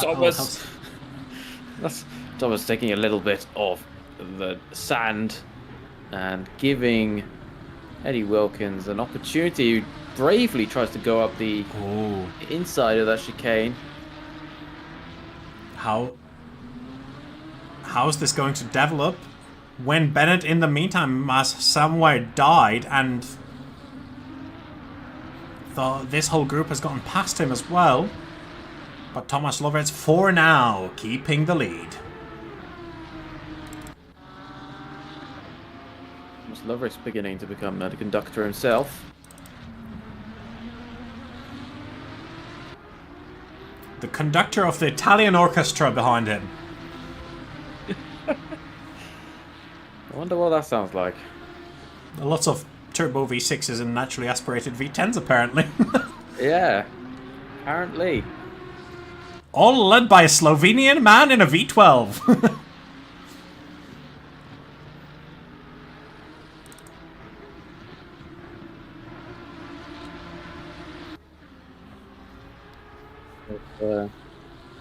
Thomas taking on the challenge of driving the Aston Martin V12, which is an older model of the Aston Martin GT3 car.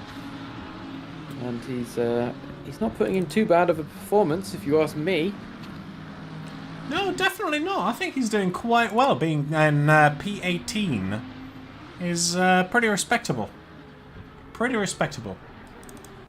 Almost as respectable as Michael Stevens driving a similarly aged car in the Nissan GT3. Currently in P11. He's still fighting off Carlos Barros, who's not determined not to give that place up this time. Carlos, of course, is trying to look for a repeat performance with 16 minutes to go. Yeah, and he's still got plenty of time to go in this race. Of course, last one 20 minutes, and you know how much action we saw during that, and this one's only just about halfway through. Yeah, and looking at other battles on track, Glenn Kirk is fighting Martin Halladin for 6th place and the class lead.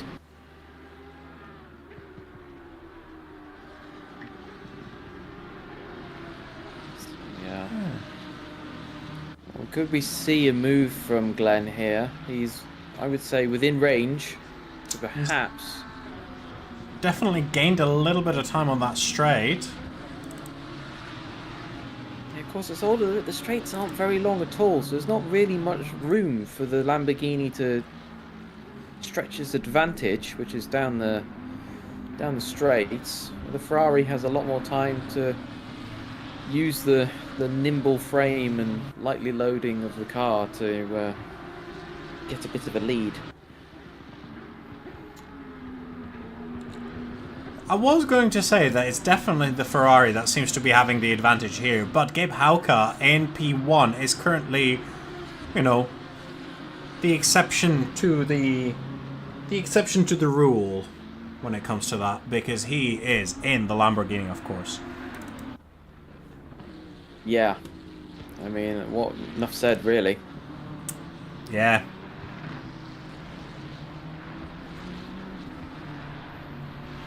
What else is going on? Stephen Krall and Jamie Armitage currently battling for 15th. So Jamie Armitage is at the point now where he's looking to see if he can go up the inside in certain corners. In fact, Stephen Krall's made a mistake and gone wide and has given up the place. Yeah, enough pressure has been applied by Jamie Armitage to get that position. Michael Stevens and Carlos Barros have been side by side for a little bit there. Quick look if... Yeah, Carlos was ahead for a second, but just ran a little too wide, and Michael Stevens retakes that position. Yeah, trying to take it round the outside.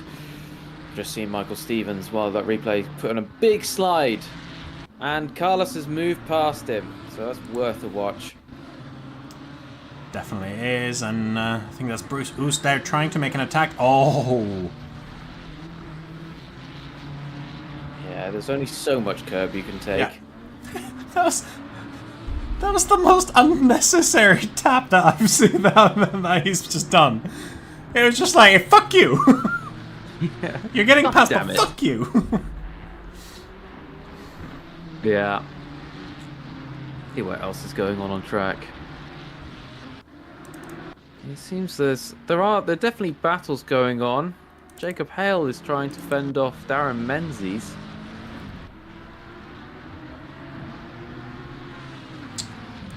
Yeah. Oh, hello. What's happened here? Nick Giles putting the pink in the stink. Oh dear. Eating some Sorry, sausage. spink.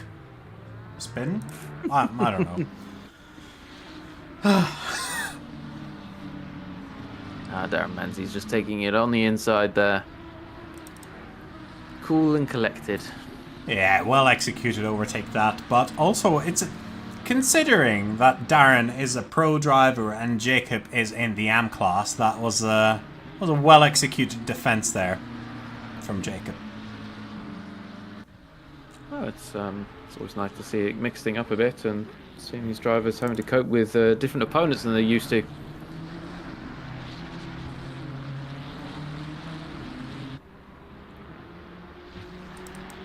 See. Oops. Gabe Hot on the pedal. Alker has picked up an almost 11-second advantage over Ryan Harper at this point. I mean, there's a small chance that he could fall asleep and make a mistake. Yeah, we'd have to be stopped for 10 seconds before Ryan would even get past him. Microsleeps can happen. Oh, that car is broken. Tim Streeton's car is broken. Not quite seeing why it's broken, but it's... Yeah, that's beyond fucked, because you can see just he's trying to put on some steering angle, is just not taking it.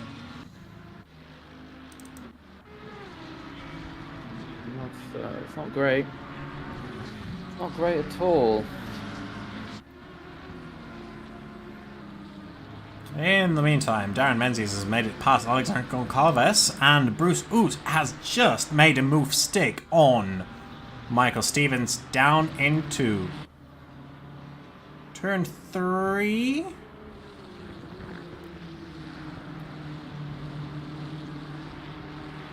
Yeah, nice move there from Bruce.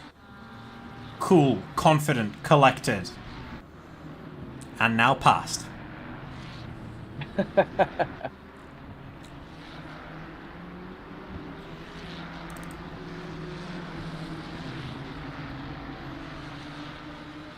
It is really interesting watching the team standings as the race is continuing to go on.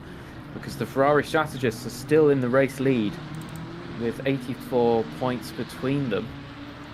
And I've just seen the Apex Missing Professionals move up into second, which is Roman Fowler and Dave White, which I can only presume happened because one of them gained a position. Dave White has gained a position on Michael Stevens there while we were watching the replay of Bruce Oos.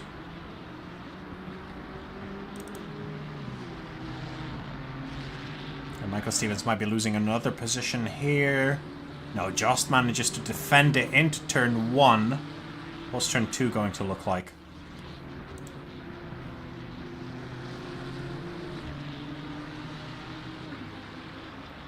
Still managing to keep it nice and in front of Jamie Armitage is Michael Stevens.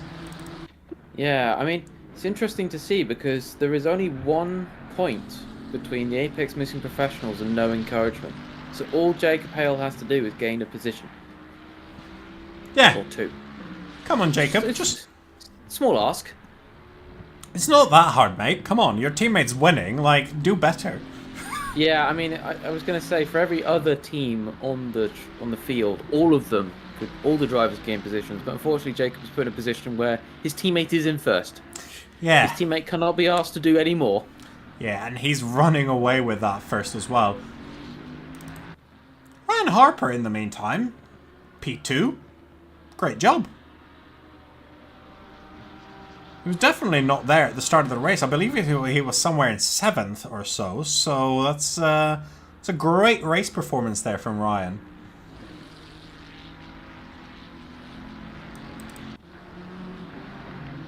What's the name of the team that's got the Sprite livery? Because I can't see a Team Sprite in the list. It is the one that's got Thomas Pichon in it. So if we keep on looking, that's Middleweight Motors. Okay, so the battle of the fizzy drinks, I do believe, is going thoroughly towards Team Fantastic Fantasy Racing. Yeah, of course, that's slightly affected by the fact that Dagan Errol, the other member of the Middleweight Motors 7-Up team, not actually here today. That doesn't help, does it? No. No, it certainly does not help. Eddie Wilkins had a poor exit out of that corner. And Darren Menzies just managing to make it past in turn 2. And then taking it onto the back straight just before the first chicane.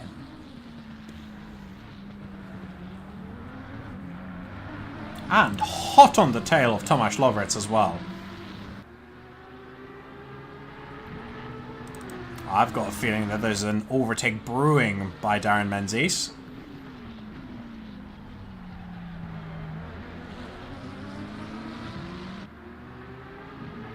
I've heard very good things about the new 720S GT3 Evo out of slow corners. Apparently the torque that car has is immense.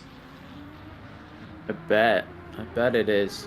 That's kind of surprising actually for a naturally aspirated car.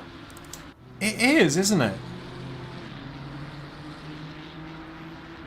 And I'm just watching now as Darren Menzies is claiming back positions as Team Forced Friends builds their way back up the leaderboard. Yeah, and down the inside goes Darren Menzies on Tomasz Lovretz. And that's another position for Team Forced Friends.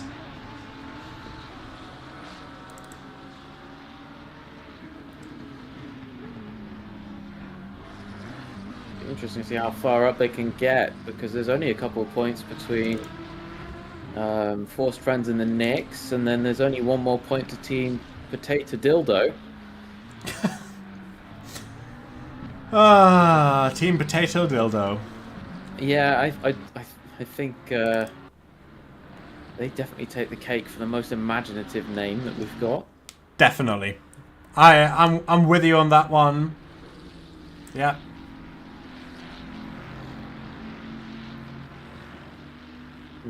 It somewhat pains me as a fan of F1 watching the Ferrari strategists winning. Yeah. That shit ain't right. Oh no. We're used to the clown memes on the pit wall, but not them actually winning. No. Oh, Michael Stevens could be under threat here by Jamie Armitage. Well defended there on the inside, not quite letting Jamie get alongside. Yeah, he's in a battle for his life. He's just basically at this point trying to defend from losing positions constantly. Yeah. As he takes a very aggressive line through that chicane. Yeah, he munches that curb and it's all good. It's all good for him. Yeah, and you can see the difference there between the Ferrari and the Nissan as he just takes every inch of that curve and the Ferrari has to effectively drive around it. Yeah. Ali Goncalves and Wayne Bennett were involved in a little bit of fight, so they were side by side. That's why we switched away from this fight of Michael Stevens and Jamie Armitage.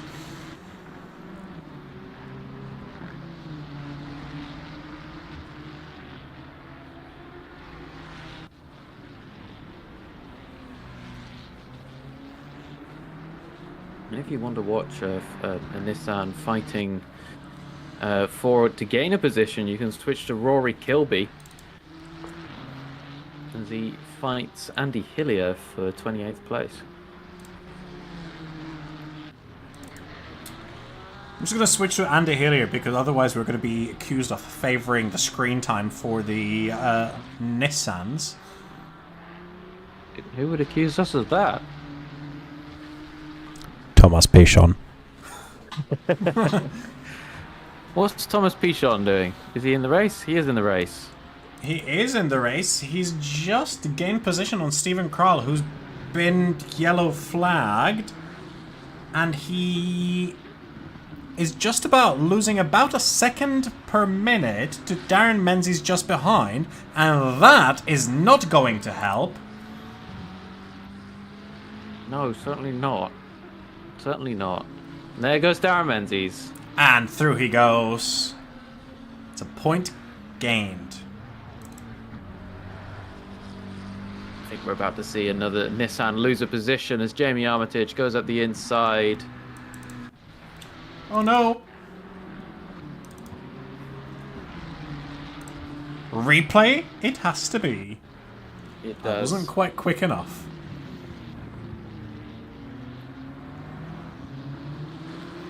That's one of the most frustrating corners to be overtaking in the entirety of the game, I think.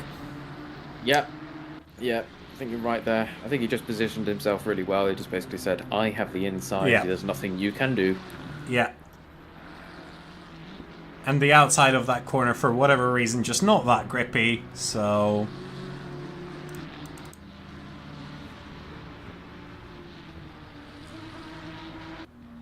Two minutes left in the race. Only 2 minutes to go.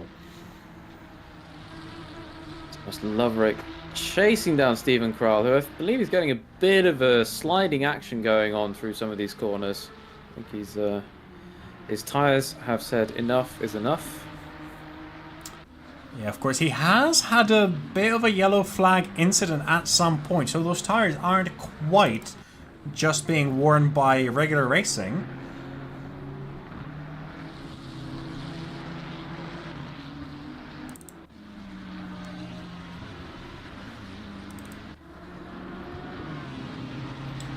Roman Fowler, Pavel Jozwiak side by side.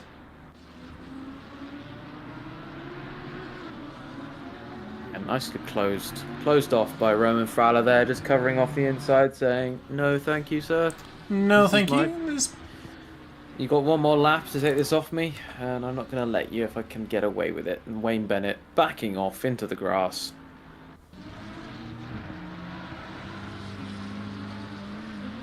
Oh. Yeah. Yeah. Okay. Yep. Not much to say there, really. No. But it's a position gain for the Nissan of Rory Kilby, so we have to take some solace in that, I guess. Not that we're favouring the Nissans, only your favourite car. No, no, no. Totally unbiased commentary. Entirely. Entirely.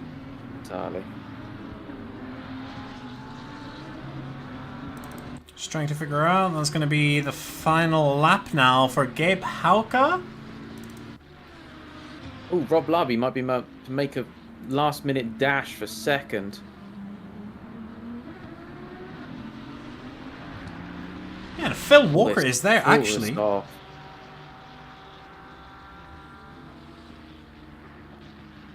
Yeah, Phil Walker and Rob Larby both going for it. Both going for third. Blue flag going. No, don't want to deal with this. I'm going for first, said McClellan. As he shows him the fucking middle finger. Ryan Harper, heart beating in chest as he watches the two drivers behind him fight for position. He must be so happy that they're fighting each other and not him for second, though. Yeah, yeah. Oh. Phil Walker trying to make a mad dash and spinning out because of it. So it looks like it's just going to be Rob Larby chasing down Ryan Harper for second now. Yeah, and it's only a couple of corners. They're in equal machinery. Yeah, will he have the grip? Has he looked after his tyres better? Is he going to take just a better line? Or is he just going to sit behind him until the finish line? We don't know. We've got no idea. Yeah, but talking of that first chicane, we've seen a couple of cars try and go up the inside to get an overtake there, and it's not worked once. It doesn't work. It does not work. You're on the outside of the next one, and the car on the inside... Sorry, the car on the outside is then bouncing across the inside. Just does not work. Ryan Harper taking second from Rob Larby. Gabe Hauka, of course, our winner, as we saw there temporarily. Martin Hallinan, the winner of our silver class. Pavel Jozwik and Carlos Barros just trying to fight for position there. Not quite enough. Dave White is going to be our bronze class winner for this race.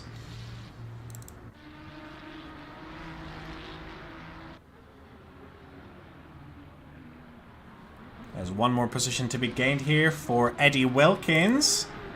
Tomasz Lovretz on the power just a little too early and taking that position away.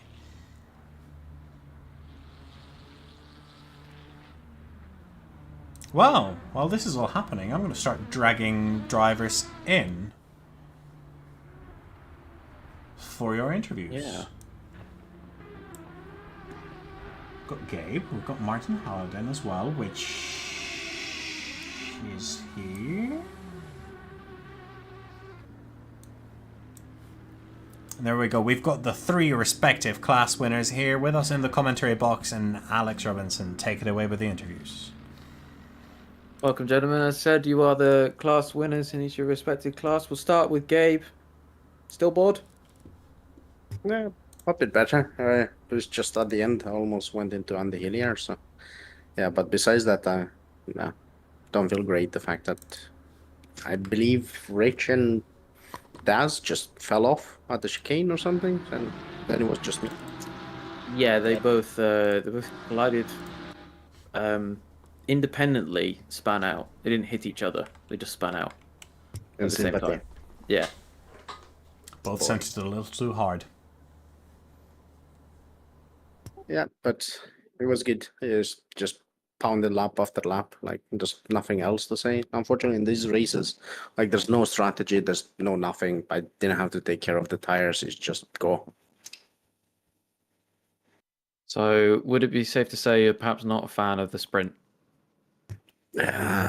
Depending on the track, like if you have a sprint on Monza or on Spa, and you have the penalties as well, so then you actually fight rather than just go into the distance, then yeah. But if you do sprints like on these small tracks where it's bargy-argy in order to manage to pass, then yeah, it's not the same. Okay. It's interesting hearing your perspective on that. But congratulations on your double win, even if perhaps it was not the most exciting set of wins. We'll move on to Martin Halladin, silver class winner. Congrats on your win. What went better this race compared to the first? Hi, thanks. What went better? I didn't spin out, so that went better. And I think I was more consistent because I knew the track better, and I didn't have the time to practice the last week. As maybe you can hear in my voice, I'm on antibiotics, so it was double the trouble for me. And yeah, the Kirk was on my back all the time, so I had to be very careful. But if when he was in front of me, then he made more mistakes. So maybe I'm feeling better, like having someone behind me, and the first race and the second chicane, I was too busy looking at the mirror at him, and to uh, I should take more time to look at the track and not at the mirror. Yeah, I guess it does certainly help to look where you're going. But rude. It was a bit of chaos the whole race. So the Zolder is a pretty narrow track for races like this. So yeah, mistakes happen. okay, and was because this is our first run at the double sprint. Yay or nay for you? Yay, maybe the sprint races, but nay, this track. So it's more Zolder than the sprint races for you then. Yeah. Okay, fair enough.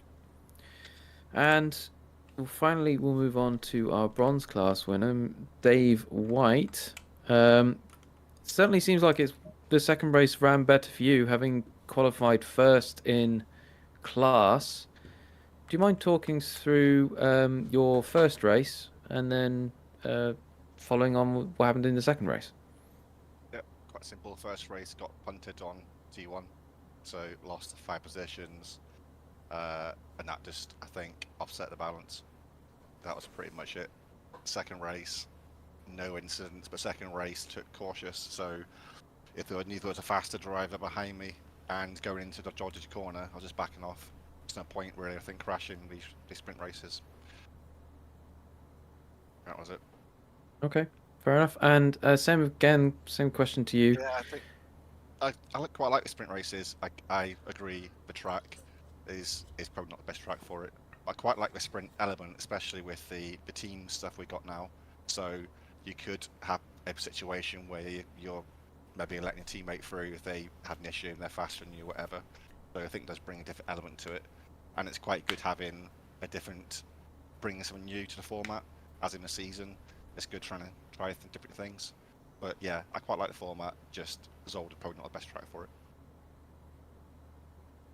Okay, fair enough. Well, thank you all three of you for your time to answer our questions. Talking of Christian, have you got any follow-up questions? No, absolutely not. I think you've asked everything that needed to be asked. And yeah, just a big congratulations to the three of you for winning the 30-minute race. And well done. Thank you, guys. Bye. Cheers for stream. Thank you. Thank you.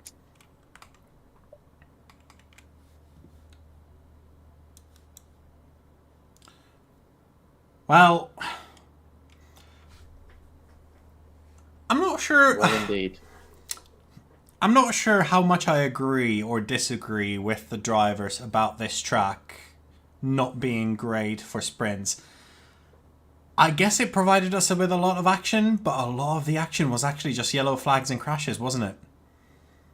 Yeah, and a bit of scraping of paint, as particularly in the first race, as they all tried to figure out where exactly they were going to overtake. I think my read on it is more it's just Zolder. Yeah. I don't think it's necessarily popular with drivers that want to try and do overtakes, because it's tough. You're accelerating for what, 15 seconds at most until you hit another chicane that you have to take, and then you have to accelerate away. So if you're in a car with lots of low-end torque, you're having the time of your life, because you're in your element. If you're in a car that really likes to do high-speed corners, you hate Zolder. No, there's none of them. Simply put, there's just none of them. Yeah, pretty much. There's one. I think corner 2 is the only one I'd count, and yeah, maybe corner 3 as well, but yeah, it's just not going to happen. They're still third gear corners, so not great. Yeah, and the fact that the lap is so short as well, so there isn't much time, I think, to think as a driver. You're constantly shifting up through the first 3 gears, and then braking, and then taking a chicane, and it's tough. The corners come at you fast as well, and there's not much time to get alongside people and sort of claim ownership of a corner. Just a very tough truck to overtake, for sure. Yeah, for sure. So we'll have to keep an eye on it, see how it is through the rest of the season. But it's good to hear that the drivers at least are still open to the double sprints, because it definitely mixes up the season. Yeah, definitely. I think it is good to see different races through the season. And speaking of different races, next week we're going to be back to the regular 55-minute format, and we're going to be at Monza. Oh boy, this is going to be interesting. I think we'll have to keep an eye on all our Ferrari drivers just to make sure that they don't get very down about the performance of their car in a straight line versus the Lamborghinis. Yeah, we might have to provide the Ferrari employee assistance program. There's therapy available, guys. It's fine. The Tifosi aren't real. Yeah, absolutely. So we'll have to see how that goes. Well, I am looking forward to next week already, and I think with that, it's probably quite a good time to finish off this stream. What do you say? Yeah, I think so. I thank everyone for joining us as again, and we look forward to seeing you next week at Monza, which should be very entertaining. Yeah, thank you very much. And I've been Christian Cott, and this has been Alex. Holy shit, I forgot your surname. Alex Robinson. Alex Robinson. That's embarrassing. And you guys have a very good night.